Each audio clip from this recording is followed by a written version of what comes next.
Hey everyone, so recently I started a ShutterStock account and uploaded some images, and some of them were rejected.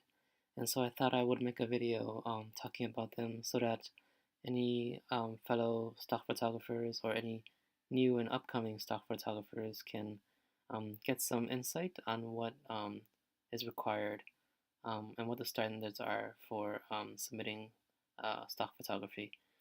And so for the first one, this one was taken on a trip, and it was rejected because it needed a model release. And what that means is because the image had people in it, and you have to have the people's permission to put them in your photography. And I didn't have the permission forms, so that one was rejected.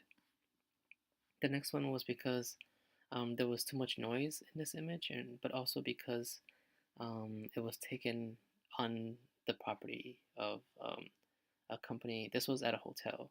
And so this one was rejected because of the property issue, but also because there was too much noise in the image, but also because the title was not descriptive. So the more words you use in your title, the better. Um, and so there was too much noise right here and right here.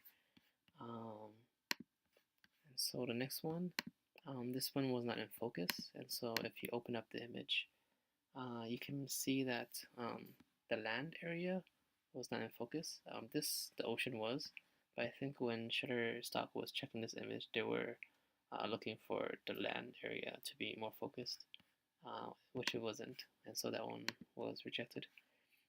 The last one was because it had a trademark issue, and so if you open up the image, I took a look, and you would notice that there was a logo issue here, but also right here. So it was the brand names, the company names that was the reason that this image was rejected.